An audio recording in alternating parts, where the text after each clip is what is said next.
is SMNI News Channel. Truth that matters.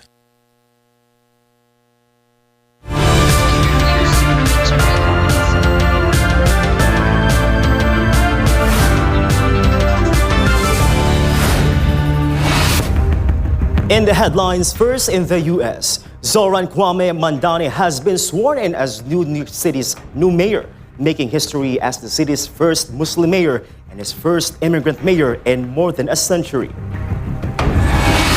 In Europe, a Swiss mountain town is mourning after a deadly bar fire killed around 40 people and injured more than 100 others. The U.S. military says it has carried out 2 strikes on suspected narco-trafficking boats as Washington presses its campaign against what it calls narco-terrorist networks linked to Venezuela.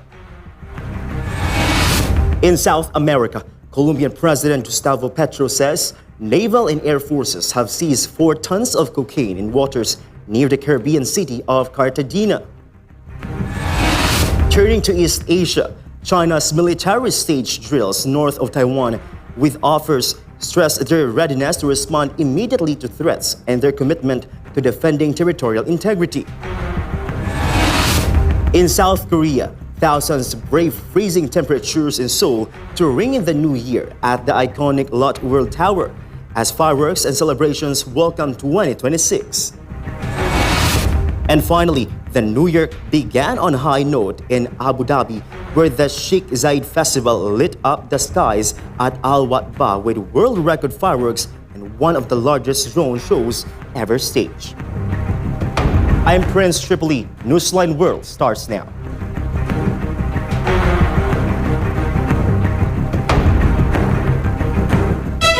The first of our story, a Swiss mountain town in mourning after a deadly fireback claimed the death of around 40 people and left more than 100 people injured.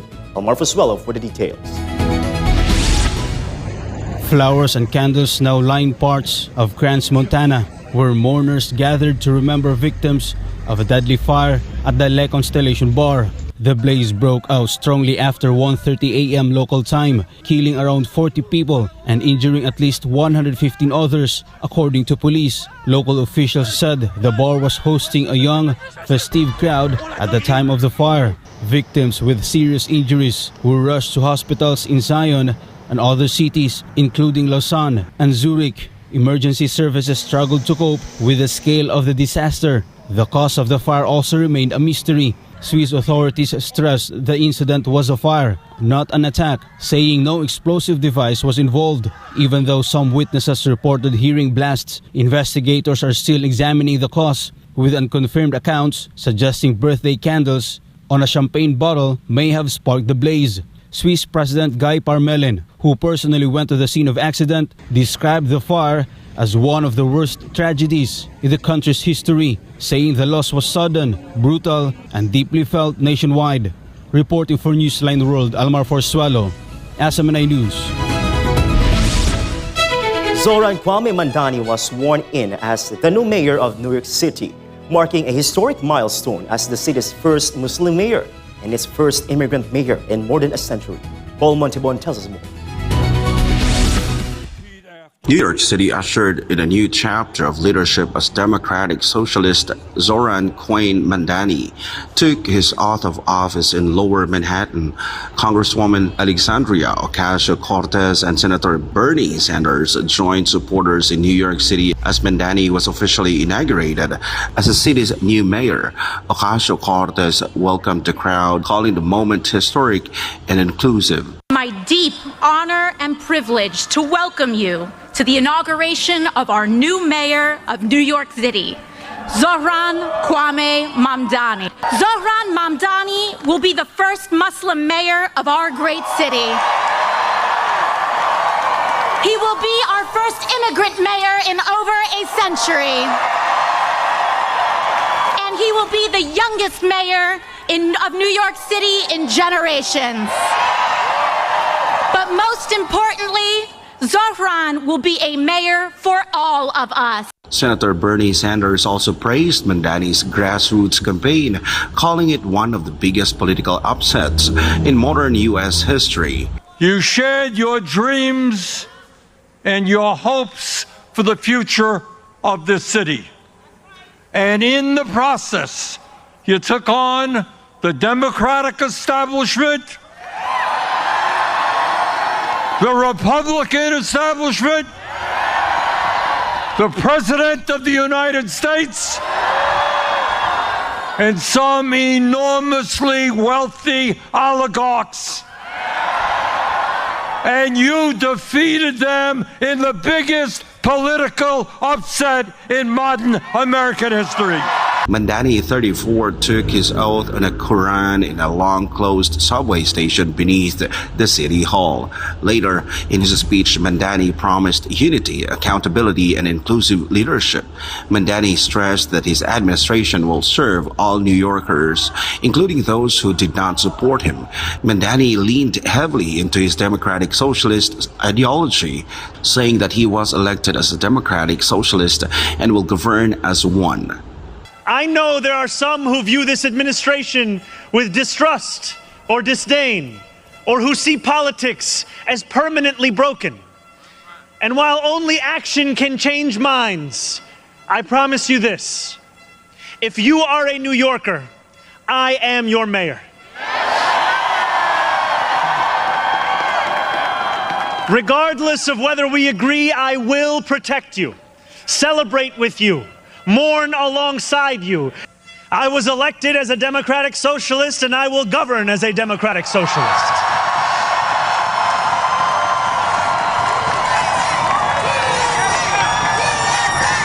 I will not abandon my principles for fear of being deemed radical.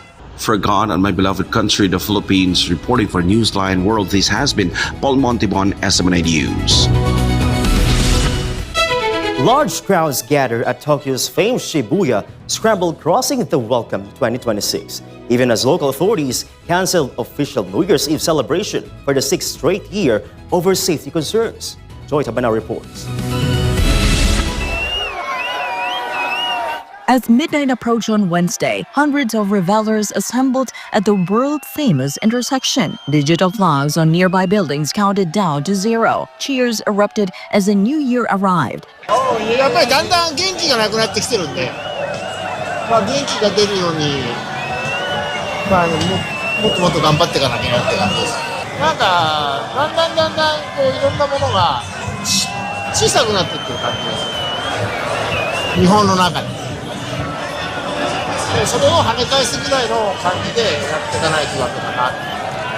Shibuya Ward officials had canceled New Year's Eve events, citing concerns over crowd safety and public order. Around 100 police and security officers were deployed. Authorities condoned off parts of the intersection to prevent large spontaneous gatherings. Officials say the measures were aimed at avoiding chaos seen in past years, particularly during Halloween celebrations.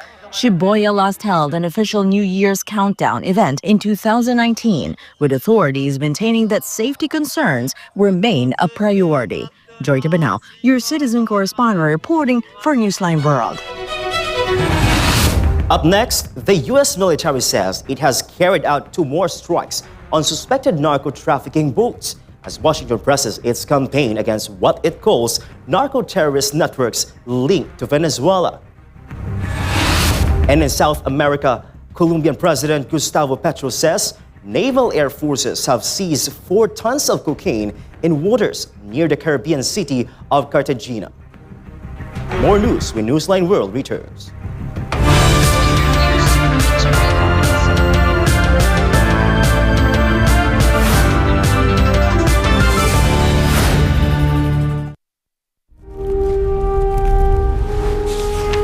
Pasasaan pa ang kalayaan kung ang mga alipin ngayon ay sila din naman mang-aalipin bukas.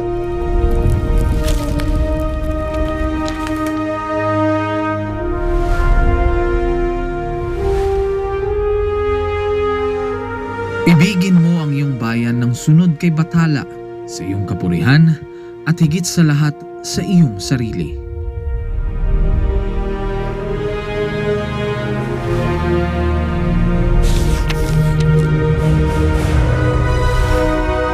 Hindi natin mapapalaya ang ating mga sarili maliban kung sumulong tayo na nagkakaisa sa iisang hangarin.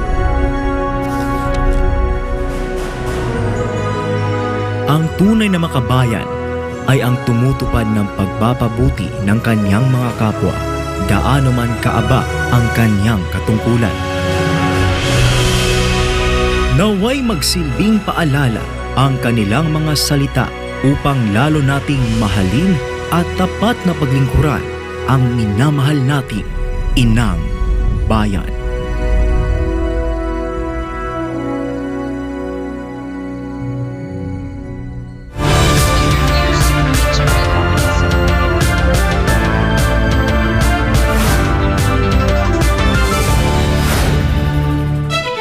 And we're back. The U.S. military says it has carried out 2 more strikes on suspected narco-trafficking boats as Washington continues its campaign targeting what it describes as narco-terrorist networks linked to Venezuela.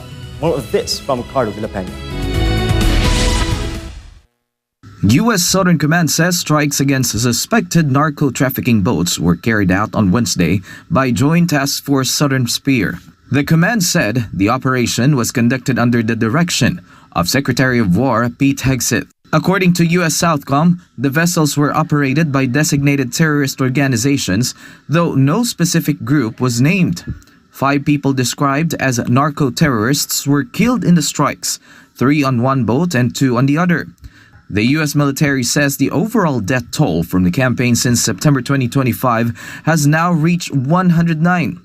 In a post on X, Southcom said intelligence confirmed the boats were traveling along known narco-trafficking routes and were actively engaged in drug trafficking.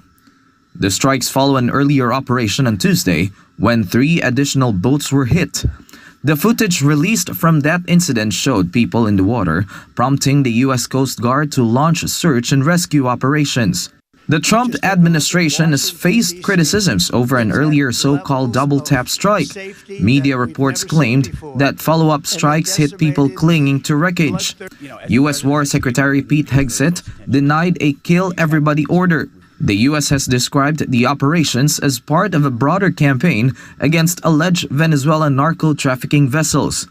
Caracas has denied the allegations, accusing Washington of using the strikes as a pretext for regime change.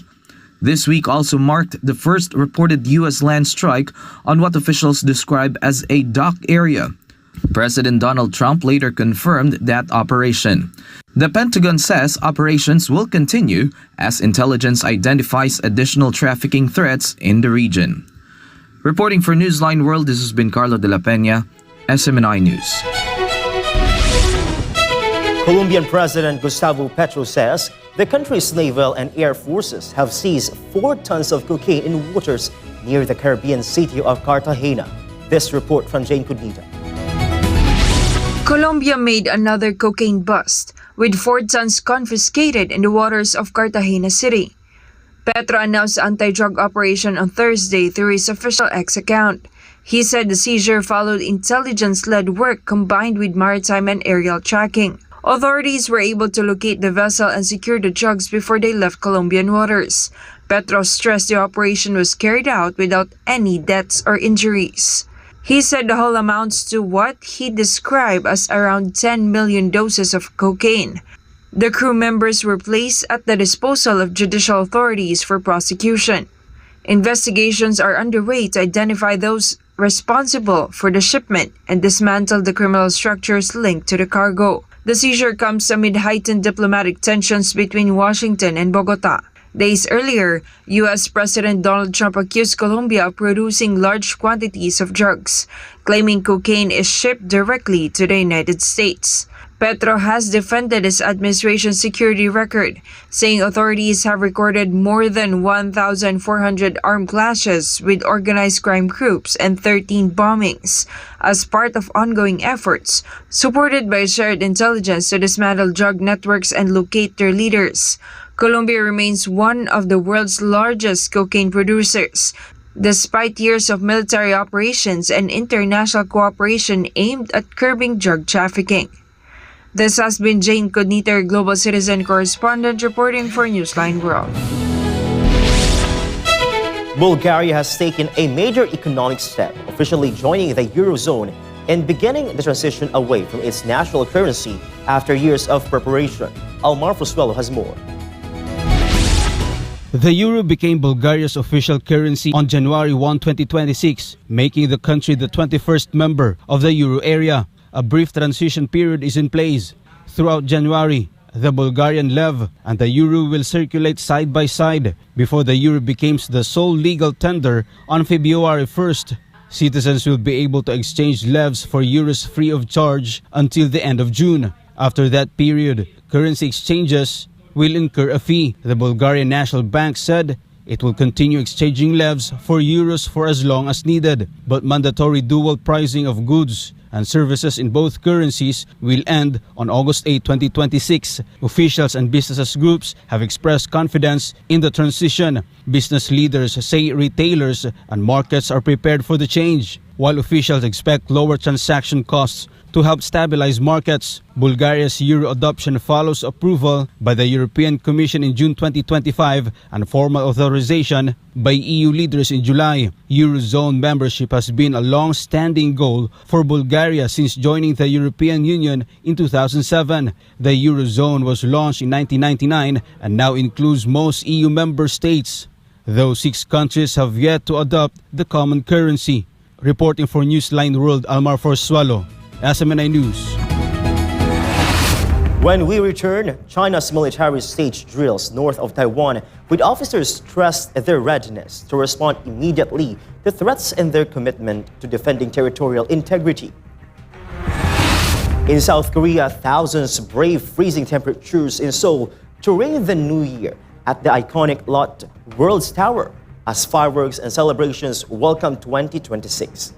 And the new year began on a high note in Abu Dhabi, where the Sheikh Zayed Festival lit up the skies of Al-Waba with world record fireworks and one of the largest drone shows ever staged.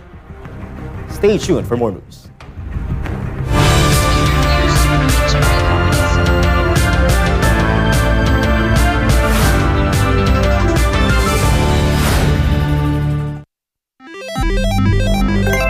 Isang pindot lang, pwede kang maka-jackpot.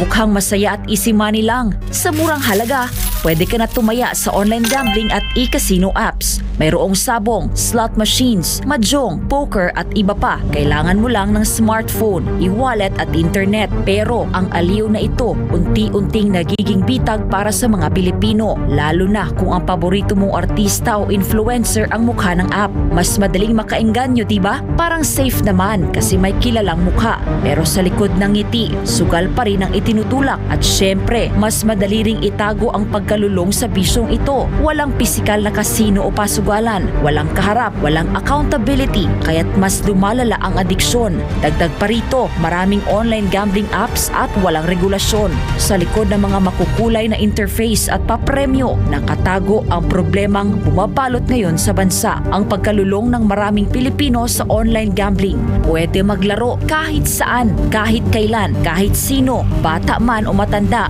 pwedeng malulong.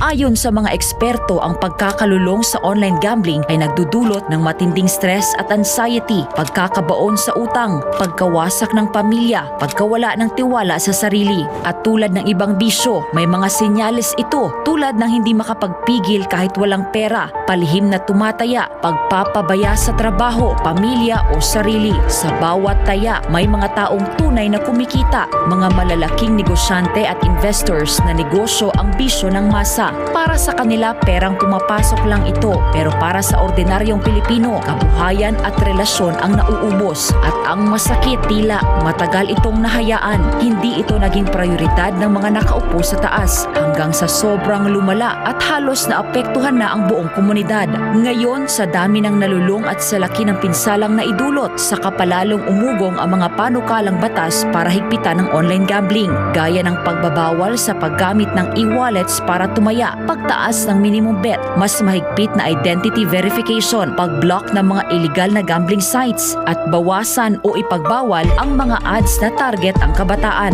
Maaari itong magmukhang laro lang, pero sa katotohanan, isa itong sugal sa kinabukasan. Ang kita na dapat sa mga pangunahing pangangailangan o ipon na uubos sa sugal. At sa mundo ng online gambling, mas madali kang matalo kaysa manalo. Huwag hayaang sugal ang magdikta sa iyong buhay.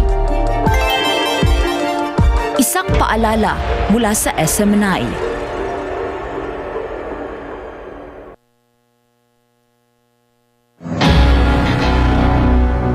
Maging alerto at handa tuwing may bagyo. Upang manatiling ligtas, narito ang ilang mahahalagang paalala. Manatili sa loob ng bahay. Iwasan ang paglabas, lalo na kung malakas ang ulan at hangin. Mag-imbak ng pagkain at malinis na tubig. Maghanda ng emergency kit. Manatiling updated sa lagay ng panahon. Maghanda ng mga flashlight at extra baterya. Panatilihing fully charged ang iyong cellphone. I-secure ang mahahalagang dokumento sa waterproof na lalagyan. Patayin ang kuryente, gas at tubig kung may banta ng pagbaha. Alamin ang iyong local emergency hotlines. Putulin o tapyasan ang mga sanga ng puno na maaaring mabuwal sa malakas na ulan at hangin. Lumikas agad kung inabisuhan ng mga otoridad. Maging ligtas at maging handa sa panahon ng kalamidad. Ang paalalang ito ay hatid sa inyo ng SMNI.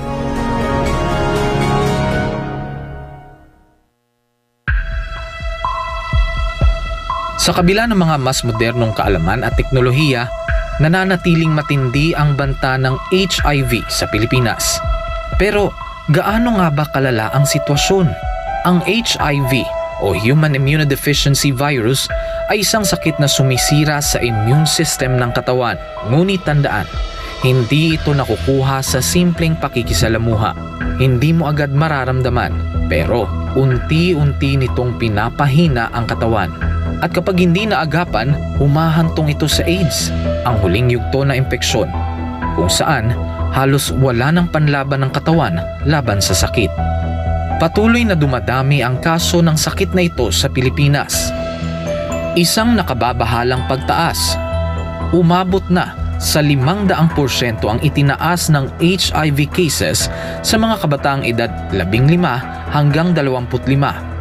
Ayon mismo sa Department of Health, 56 na bagong kaso ang naitatala kada araw sa bansa mula Enero hanggang Marso 2025. At ang pinakamatinding apektado, ang kalalakihan at kabataang Pilipino. Dahil dito, ang Pilipinas na ngayon ang may pinakamataas na bilang ng bagong kaso ng HIV sa buong Western Pacific region. Isang indikasyon ng lumulubhang sitwasyon.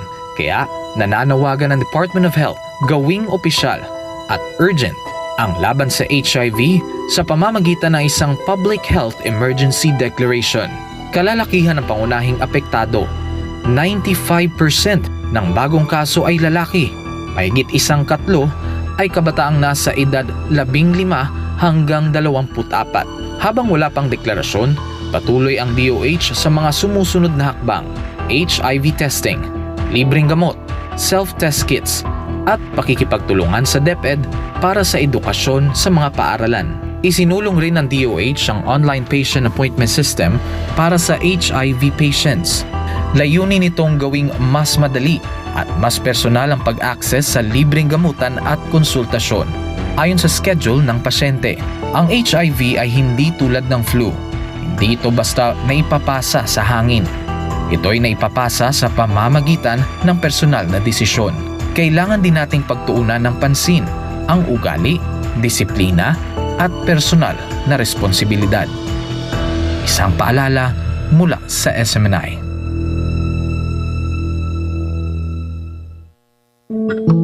Madalas ka bang napapasobra sa pag-scroll sa phone mo kahit puro masasamang balita ang nakikita mo?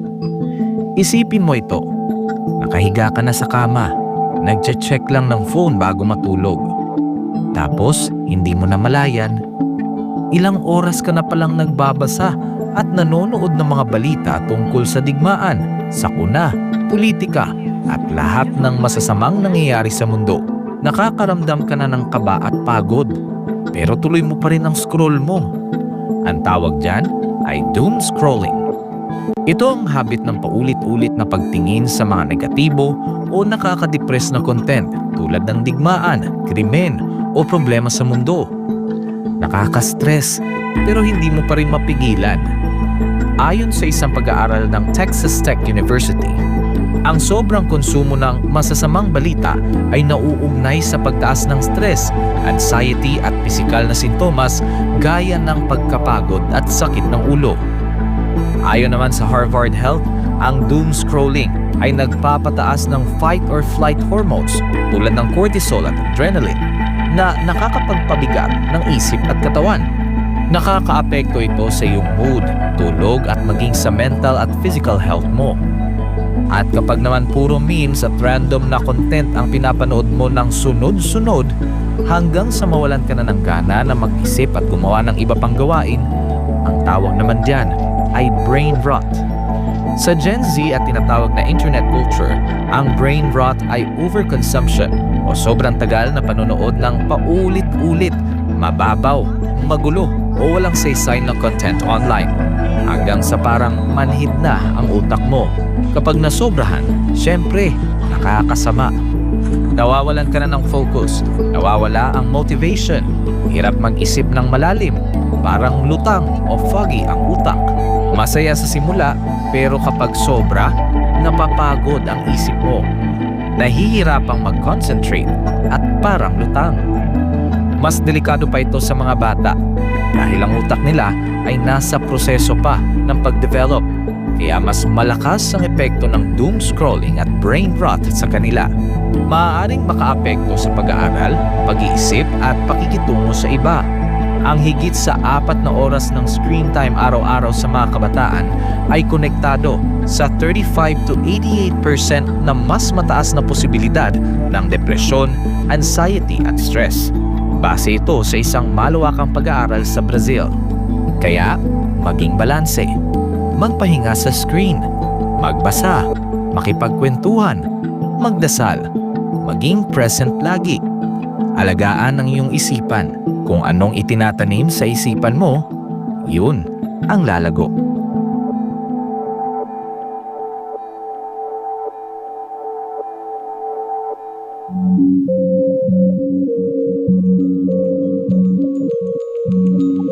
Sa panahon ng tag-ulan, hindi lang baha at ulan ang dapat bantayan, kundi pati na rin mga sakit na pwedeng makahawa. At dahil ngayon ay rainy season, nagbabala ang Department of Health laban sa tinatawag na wild diseases. 4 na klase ng sakit na karaniwang nakukuha ng tao tuwing maulan. Ito ang W o waterborne diseases, gaya ng pagdudumi o gastroenteritis. I o influenza-like illnesses, gaya ng sipon, ubo at lagnat. L o leptospirosis, na maaaring makuha mula sa ihi ng mga daga sa baha. At D o dengue, na dala ng mga lamok. Kapag baha, mas mabilis kumalat ang mikrobyo. Kaya't ugaliin ang paghuhugas ng kamay at agad maligo matapos lumusong sa baha. Ano ang dapat gawin para maiwasan ang wild diseases? Tumutok sa weather updates. Magsuot ng kapote at bota. Siguraduhing malinis ang iniinom na tubig. Agad kumonsulta sa health center kung may nararamdamang sintomas. Mainam din gawin ang 40 o ang taob, taktak, tuyo at takip para maiwasan ang dengue sa bahay at komunidad. Maglinis, magmasid, mag-ingat. Labanan ang wild diseases ngayong tag-ulan. Ang paalalang ito ay hatid sa inyo ng SMNI.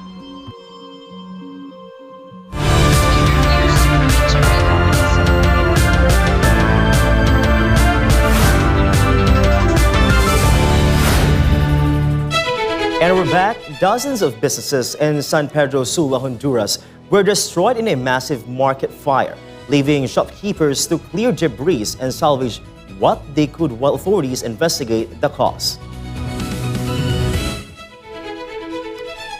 Shopkeepers were seen picking up the pieces after a massive fire destroyed dozens of businesses, leaving a trail of devastation in one of the city's busiest markets. Early reports indicate that the blaze swept through the commercial area overnight, reducing stalls and shops to rubble. Business owners arrived at the scene at dawn, clearing debris and salvaging what little they could. Eyewitnesses described the fire as spreading quickly, fueled by tightly packed stalls and combustible materials. Emergency responders worked to contain the flames, but the damage to the market was extensive. Many shopkeepers expressed shock and concern over lost inventory and the impact on their livelihoods. Local authorities have promised investigations into the cause of the fire and assistance for affected business owners.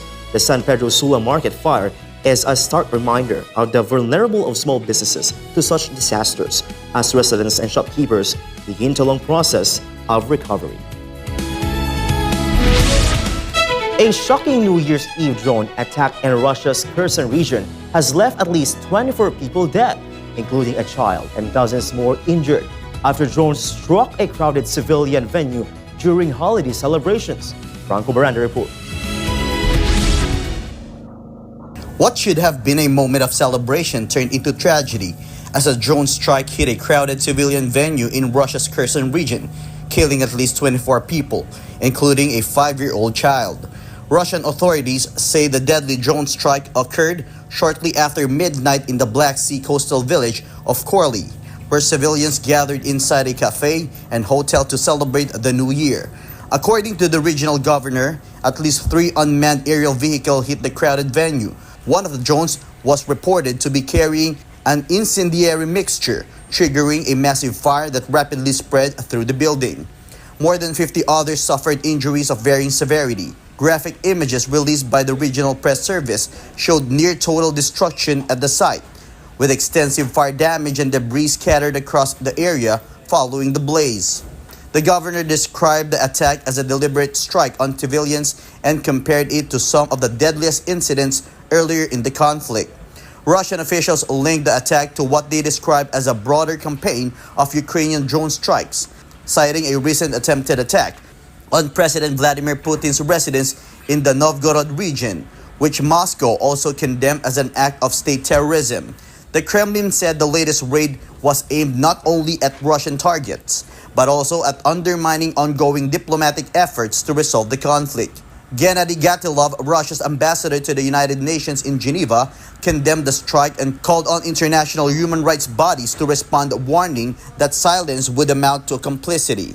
Kherson region, along with Zaporizhia and the self-proclaimed republics of Donetsk and Luhansk, was claimed by Russia's following referendums in 2022, moves that have not been recognized internationally. For God and my beloved country, the Philippines, this has been Franco Baranda, SMNI News. Meanwhile, China's military staged drill in north of Taiwan, with officers emphasizing their ability to respond immediately to threats and their commitment to protecting the country's territorial integrity. Ivelan has the story.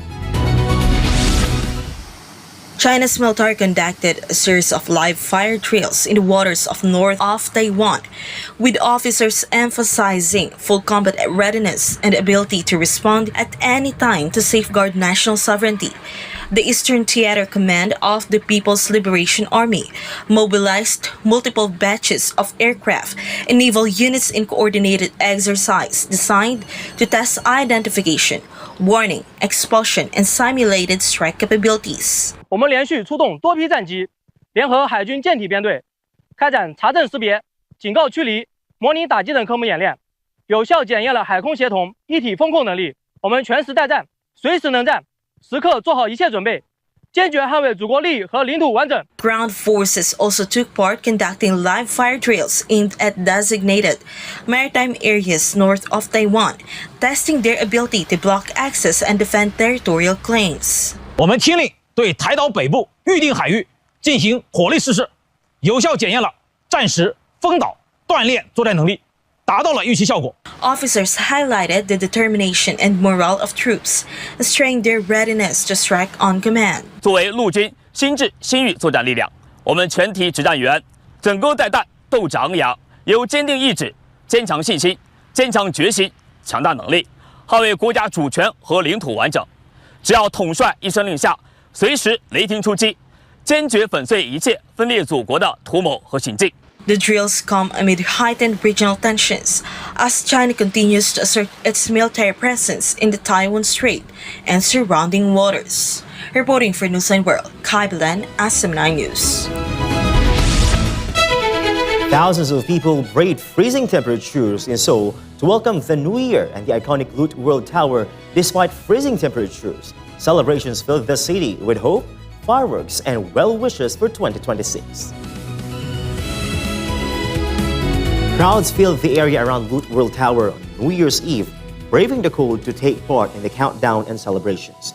Among them was tourist Hestivina Pelyova, who said the experience was well worth the cold. I came at the Lotte Tower because I've heard it's one of the best places to see the New Year fireworks. It's kind of freezing, but it's worth the wait. As the countdown ended, the celebrations carried a message of hope for the year ahead. The New Year celebrations in Seoul kept a festive night as people looked ahead with optimism for the months to come.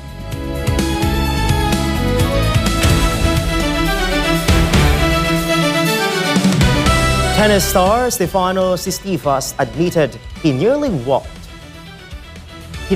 away from the sport in 2025 after a prolonged battle with severe back pain. Meanwhile, the absence of golf icon Ruru Makuli from the King's New Year's honors list has prompted questions. Carlo de la Peña for the details. Once ranked as high as third in the world, the 27-year-old said months of recurring pain left him questioning whether he could continue competing at the highest level. The situation worsened followed his US Open exit when the injury left him unable to walk for days. Tsitsipas said he is now encouraged by his recovery, having completed an injury-free preseason under a revised treatment plan. His focus heading into 2026 is simply to finish matches without pain and regain belief in his game. He is scheduled to compete for Greece in the upcoming United Cup, hoping a healthy start to the season signals a full comeback. Meanwhile, the Hollywood-born golfer sealed a career Grand Slam with his Masters victory and played a key role in Europe's Ryder Cup triumph. His achievements led to public calls for a knighthood, including praise from political leaders in Northern Ireland. However, despite being nominated for recognition, McIlroy was not named among this year's recipients. Officials confirmed nominations were submitted but said decisions rest with the Cabinet Office. Already an MBE recipient, McIlroy capped off a remarkable year with multiple tournament victories and a record 7th race to Dubai title. He has remained silent on the matter, with media attention expected to follow at his next tournament appearance in the new year. Reporting for Newsline World, this has been Carlo de la Peña bringing you the latest sports news.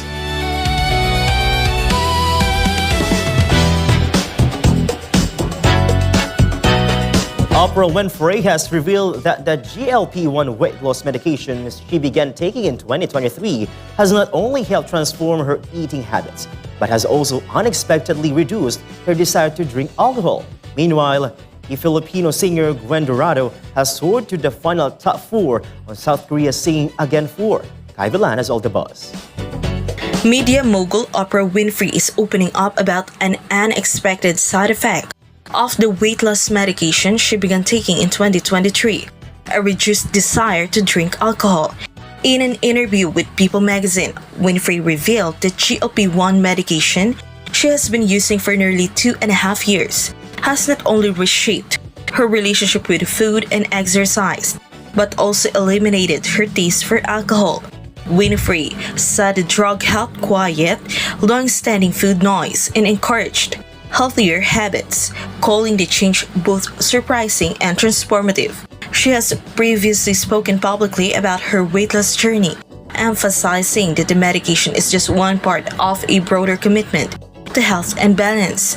GLP-1 medications, originally developed to treat diabetes, have become increasingly popular for weight loss, with researchers continuing to study their wider effects on appetite and behavior.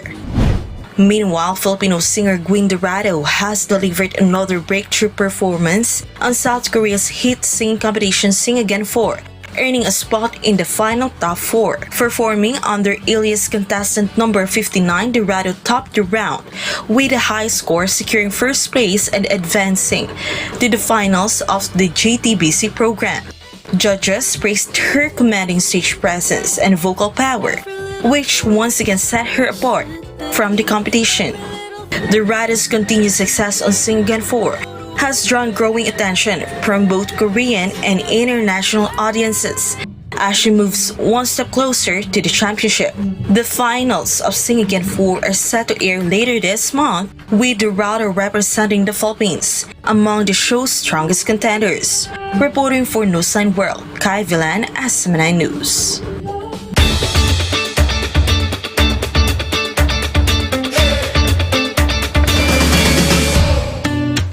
The New Year began on a high note in Abu Dhabi as the Sheikh Zayed Festival lit up the skies of Al Watba with world record fireworks in one of the largest drone shows ever staged. Jota Banao has the story.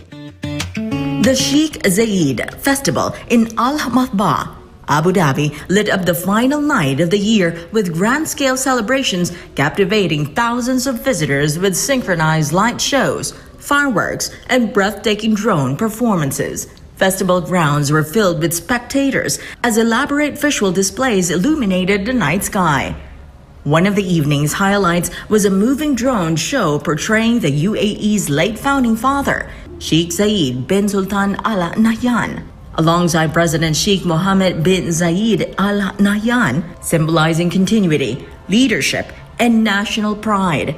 In a remarkable feat, the festival staged a 62-minute fireworks display designed to break 5 Guinness World Records. Adding to the spectacle, 6,500 drones took to the skies to form 9 massive 3D aerial formations. Setting a new milestone is the largest drone fleet ever deployed for a single 20-minute New Year performance. The celebrations in Abu Dhabi mirrored a wave of festive optimism across the global south and beyond, as countries welcomed 2026 with fireworks, concerts, and cultural events. Special live coverage highlight New Year celebrations in major BRICS nations, including China, Russia, Brazil, and the UAE. From record-breaking celebrations to growing international cooperation, the New Year opened with a powerful message of progress, unity, and shared hope for the future. Joy Tabanao, your citizen correspondent reporting for Newsline World. And before we end, may be inspired with the words of the song.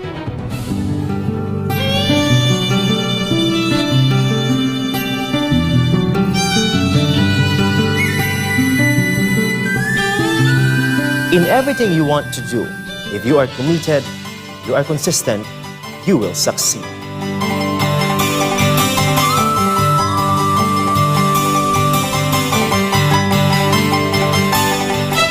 That's all for this edition of Newsline World. For God, my beloved country, the Philippines, I'm Prince Tripoli. Thank you for watching. Goodbye.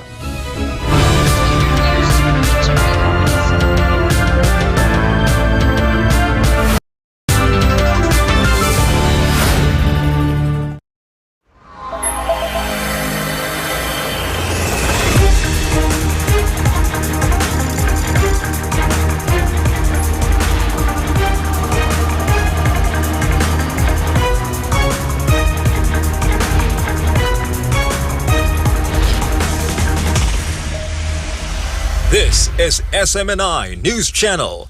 Truth that matters.